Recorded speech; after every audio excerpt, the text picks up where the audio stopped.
All right, everyone, as we welcome Clemson to the dais here, just a couple of reminders before we begin. As a courtesy to your fellow media members and team participants, please make sure to silence your cell phones. Please also provide your name and media affiliation each time you ask a question during today's news conference. For those of us joining on Zoom, please make sure to use the raise hand function for questions, and we'll address your questions after we get through all questions here in the room. And one final reminder here, recording of the press conferences on cell phones and cameras is strictly prohibited. All right, welcome to the stage here, Clemson head coach Brad Brownell and student athletes Ian Shefflin, Chase Hunter, and PJ Hall. Coach, we'll begin with an opening statement from you, and then we'll begin with questions first for the student athletes after that. Yeah, obviously huge win. Just really happy for obviously my players, my staff, and really all of Clemson Nation. This was, a big-time game by our guys. We got off to a great start. Arizona obviously punched back a couple times, but these guys have hung in there and finished a game against a really good team that has had a really good season. So we have a lot of respect for them. But today was our day. We just we made enough plays to win, and I'm just super happy that these guys are going to get a chance to continue to play, and we get to spend more time together. All right, we have two mic holders in the room here. If you just raise your hand here. We'll go in the front row here first. Dennis Freeman, News for Us Online. Coach, what did you tell your players when Arizona was making that run in the second half? Yeah, we talked about at halftime. Guys, they're going to make another run or two, and we've used the phrase, we're built for this, we can handle this. Like, we have confidence in our team. We've won some big-time road games this year. We've played a very challenging schedule. Again, my point that the ACC is much better than everybody, maybe assumes, is bearing fruit again, and I just think the league prepares us for these kinds of games. And I've got an older team. These guys have seen a lot, done a lot, and experienced success. And so, just really happy that they were able to withstand it, and we executed some things really well down the stretch. If we could just begin with questions for the student athletes first here. We'll go right over here, and then. Jordan Mendoza, USA Today Sports. Chase, that three-point play was pivotal in securing that win. When you saw that basket go in and you got the foul call, was it at that moment where you felt like we're really going to win this, or was there a moment, other parts in the game where you were just like, we're going to have this win? Yeah, that was definitely a big moment, a big moment for our team. And, yeah, when that went in, I definitely had some confidence that we were going to win that game. And then, little bro got a layup at the end in the and one, and that really sealed it for us. But, yeah, that was definitely a big play to secure the win. We'll go next back. Hey, Chase. Greg Mraz, Pac-12 Network. You had one 20-point game prior to the start of the NCAA tournament. You've scored 21, 20, and 18. What does it feel like for you to be playing your best basketball at the most important time of the year? Oh, yeah, it feels great. It feels great. I've been, thankful for my coaches and my teammates for still believing in me for this long season. I definitely started off rough, but, to be playing great here is everything as a player. And, I'm definitely grateful to be playing this well. And, I'm just happy for my team. I'm happy that I can do this for my team and my coaches. But, yeah, it definitely feels great to be playing this well right now. Go on the front row next. John Blau with the Post-Courier. PJ, that inbounds pass, I guess, what was drawn up in the timeout, and what kind of came open for you to be able to dunk that? Yeah, so we were drawing that up in a couple of practices ago, knowing they had been switching a lot of their off-ball screens out of bounds and stuff. So Coach drew it up right in the timeout. We came out and executed a great play, and Chase led me right to the rim, and it worked. I mean, I'll tell you what, it's a good play. Yeah. We'll keep it in the front row right here. Darian Carter, the Greenville News. You guys held Arizona to 5 made three-pointers. It seems like the shtick with you guys during this tournament run is holding teams to lower three-pointers. How have you guys been able to hold Arizona to a low shooting night? Well, I think we the entire team knows that all three teams we've played, that's been a strength of theirs. All teams have had a fast pace from New Mexico to Baylor to now Arizona. It seems like each one kind of went up and up and up in their tempo. Arizona had one of the best offenses and fastest in the country. So limiting rhythm threes and good open threes was a huge key to the game. Yeah. Saul Bookman from PHNX Sports. Going kind of piggybacking on that, were you surprised at how many threes they were chucking, despite the fact that they weren't hitting and the success that they were having inside? No, we weren't surprised. We knew that they're guys that like to get up shots. Have a few players that are really volume scorers, and like he said, we just want to make it hard for them. When they don't make a few easy, we don't see if you go in as a player, your confidence can get down, and that's kind of what we did to them. We'll go to the fourth row. Addison Kombach, Arizona PBS. Ian, you kind of established yourself early with quick 7 points. Were you just kind of exploiting Balo as your matchup, or were you just kind of just taking what the defense gives you? Yeah, kind of just taking what the defense gives me. He kind of played back on me, and I got to hit a 3 early, and just taking what he gave me, and he played back off me, and I hit a touch shot early too, and just kind of taking what the defense gave me. We'll go to the front row right here. For any of you guys, you guys have played in hostile environments before, but in this environment, in March Madness with a pro Arizona crowd, how did you guys kind of handle that pressure with those factors?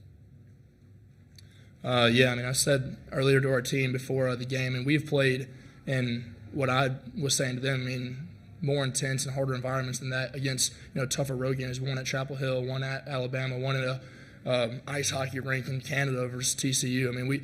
We've played in some tough places, and so coming into this game knowing they were going to have a good amount of fans here, we were calm, and that speaks to our veterans too. A lot of older guys in the group, and so staying calm and with being able to stand runs. Yeah. Chase, Ian, you want to add to that? No, I'm all good. All right, second row over here. How you guys doing? John W. Davis with the Orange County Register here in Los Angeles area.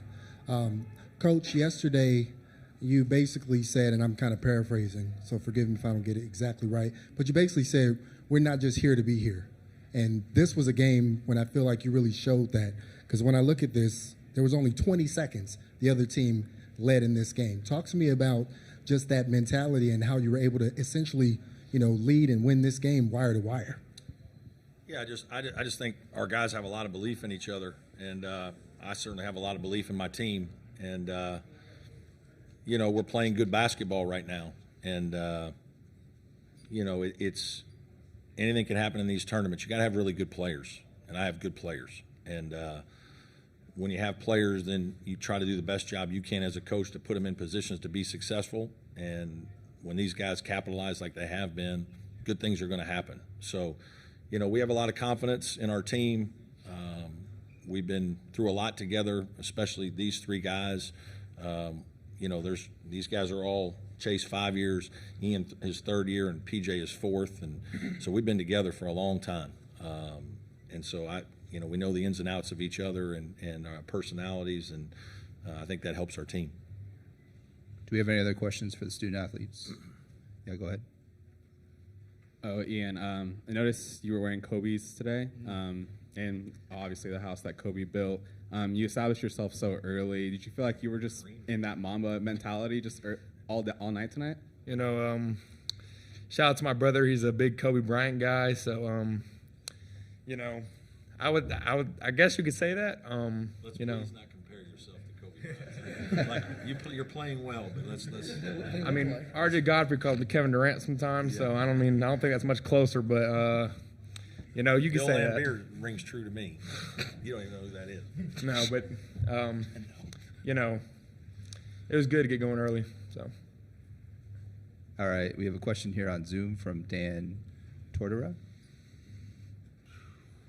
Yeah, Dan Tortora, wakeupcalldt.com. For PJ, just what this has been like, this long road that you've had with Coach Brownell and why you've believed in this Clemson basketball environment, this culture, just what all of this has meant to you, and to see the fruits of that labor going to the Elite Eight.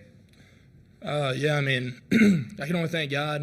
There's a lot of guys on our team, we talk about that all the time, our devotion, our faith and stuff, and I know Chase and I have talked about that, R.J. Godfrey, and, it's incredible to go through some trials and tribulations to, get to where we're at now, even in the season. But, over the course of the years, Chase has battled injuries, and I've battled injuries, battled tough seasons, tough losses and stuff, so being able to get to the point we're at now is incredible to see the fruits of your labor, and it's special. Go ahead over here.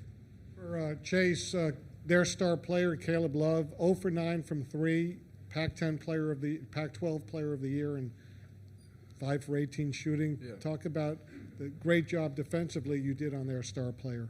Yeah, I knew that was my matchup coming into the game. You know, like I said earlier, I knew that he was going to get a lot of shots up. I just wanted to make him hard, and you know, make things not as easy for him. You know, he started off not that well, and then I could see in him his confidence drop. And you know, for me, I just wanted to stay in him. You know, and then offensively, I just wanted to keep attacking him. You know, and that's what I did. All right, Chase Hunter is the best two-way guard in America right now, Yes, sir. and you need to figure that out. Appreciate it. We'll go over here. Ian, did you call bank? And then how big was that shot for you guys momentum-wise? You know, I thought I was going to hit the back of the rim. So I'm you know, that's March for you. I mean, shots like that are going to go in. And I did not call bank. So either way, it counts. So I'll take it. Any other questions for the student athletes? All right, guys. Thank you very much. Thank you. Thank you. All right. We'll go ahead and open up for questions for Coach Brownell. Start in the front here. Star player injury. Go ahead. Darian Carter, Greenville News. Chauncey and RJ provided huge minutes in the first half. How crucial were those minutes early on to get you guys that lead in the first? Yeah, it was. Those 3 guys have played great in the tournament. Dylan and Chauncey and RJ, they've really upped their game. And that's kind of what has to happen sometimes in this time of year. You got to have some guys you got to have a lot of guys play at a high level. And they've done that. And, you know, I'm really proud of them. They're young players that have worked really hard. And their minutes, obviously Chauncey made a couple big threes. RJ's played great the last 2 games in there battling Balo. Obviously got some fouls. And then Dylan really guards. He really guards and helped us defensively. And he's a good decision maker. So he helps us handle the ball in our offense. We'll go next in the back. Hey, Coach. Greg Mraz, Pac-12 Network. Yes. You've held every opponent in the NCAA tournament under 40% from the field, and you held the 3rd highest scoring offense, which averages close to 88 points a game to 72. How important is it for you as a coach to know that your team is playing some of its best defense of the year at the most important time of the year? Yeah, it is. It's been a process. I've talked about it with our team and media that follows us closely, that I have a lot of guys that are good offensive players. And we probably have more of an offensive mentality and identity than some of my other teams. So challenging these guys and getting them to understand how important the defensive end has been critical. And, you know, certainly we've had some ups and downs with that. We've had some very good defensive performances this year, and we've had a couple really bad ones. We were fortunate tonight. I mean, I do think it's important to mention Arizona had some good shots and missed them. And, you know, that's part of March Madness. It's part of the pressure of making shots this time of year in the tournament. You know, but that's an unbelievable team that just had a tough shooting night, and obviously we were able to capitalize on some of that. Next over here. Coach, they had that stretch in the second half where they didn't make a single field goal for a 10-minute period, but they kept getting to the foul line, and that's how they were kind of staying in the game. What are you telling your team to kind of maintain their composure of like, hey, they're getting to the foul line a lot, and that's kind of why they're lingering around? Well, we switched to zone, and we played a lot of zone late in the game because we knew that they were just putting their head down and driving and trying to get fouls. And, you know, my front line was falling apart with fouls. And so we just hoped that we could pack it in a little bit, try to keep them in front of us a little bit more. We knew we were going to give up some threes. And, you know, if they make them, it's going to be hard. But the way the game was going for that stretch, we wouldn't have had many guys left in the last 4 minutes if we just stayed in man. They were just putting too much pressure on our rim, and we were having a hard time keeping them out of the paint. Any other questions in the room here? All right. We do have one from Dan again. We actually have 2 here on Zoom. Dan, we'll begin with you. Dan Tortora, wakeupcalldt.com. Coach, you and I have spoken about this in this run by Clemson already, and you mentioned it in your intro. Just the ACC, top to bottom, no matter who the team is on any given night, just the gamut that you run through the conference that helps to prepare you for a national tournament like this. Yeah, I just, you know, I've said this. I've been in the league 14 years, so I've seen a lot, and I'm, you know, coached against a bunch of Hall of Fame coaches and coached in the league when we had 3 number 1 seeds, and I just knew that this year's league was much better than it was getting credit for. And we easily had 7 or 8 teams that were NCAA tournament worthy in terms of talent. And, you know, a couple teams had some injuries early. We had a lot of young teams in our league that, you know, November and December were figuring themselves out. But by the time they got to the conference, they were, you know, beating some of the better teams in our league, us included. And so, yes, I just felt like our league was really good. And I knew that the battles of those 2 months was going to help us. We started playing better in February again after a bad January. And I do think what we've gone through from the beginning of the season to now has hardened our team a little bit and certainly prepared us for this time of year. And for our final question, we'll stay on Zoom. Chapel Fowler. Hey, Brad, Chapel Fowler with the State. What was your evaluation of the officiating tonight? Was that a point of frustration for you guys at any point in the second half? No, it was fantastic. We obviously won the game. So now the officiating was fine. Like, I mean, it is what it is. I mean, these are hard games to call. There's so much physicality, and the players are so athletic, and it's just it's hard to manage it all. It really is. And, you know, it had no bearing on anything tonight. It was both teams got into the bonus, and both teams got players in foul trouble. And at the end of the day, it's about players making more plays than another team. All right, that'll Okay. wrap up. Thanks Coach. everybody.